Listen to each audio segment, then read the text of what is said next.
భూములకు సంబంధించి మళ్ళీ తాజాగా 44,000 ఎకరాలు సమీకరించడానికి సిద్ధమవుతున్న నేపథ్యంలో రైతుల నుంచి ఒక ఊహించని షాక్ తగలబోతుందా చంద్రబాబు నాయుడు గారికి అనేది. ఎందుకంటే ఇప్పటికే ప్రభుత్వం రైతుల మీద ఒత్తిడి చేస్తుందట. రాజధాని నగరం విస్తరణ మీద ప్రభుత్వం కూడా ఉక్కిరిబిక్కిరవుతోంది.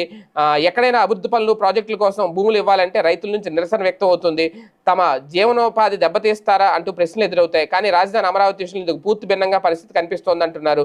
రాజధాని కోసం స్వచ్ఛందంగా భూములు ఇచ్చేందుకు రైతులు క్యూ కడుతున్నారు. 34,000 ఎకరాల్లో నిర్మితమవుతున్న రాజధానిలో భూములు ఇచ్చిన రైతులకు ప్రభుత్వం ఏదో విధంగా ప్రాధాన్యం ఇస్తోంది అని గమనించిన రాజధాని చుట్టుపక్కల గ్రామాల రైతులు ప్రభుత్వం తమ భూమిని రాజధాని కోసం తీసుకుని అభివృద్ధి చేయాలని డిమాండ్ చేస్తున్నారు. ఈ పరిస్థితిని ఊహించిన చంద్రబాబు తన ప్రణాళికలు మార్చుకోవాల్సి వస్తుందని అంటున్నారు. అంతేకాదు ప్రస్తుతం రాజధాని ప్రాంతం గుర్తించిన ప్రాంతంలో విమానాశ్రయం లేదు. పక్కనే ఉన్న గన్నవరం విమానాశ్రయాన్ని ఇంటర్నేషనల్ ఎయిర్పోర్ట్గా అప్గ్రేడ్ చేసి వాడుకోవాలని ప్రభుత్వం చూస్తుంది. ఈ నేపథ్యంలో ఇప్పుడు ఇక్కడ ఒక అంతర్జాతీయ విమానాశ్రయం కూడా తీసుకురా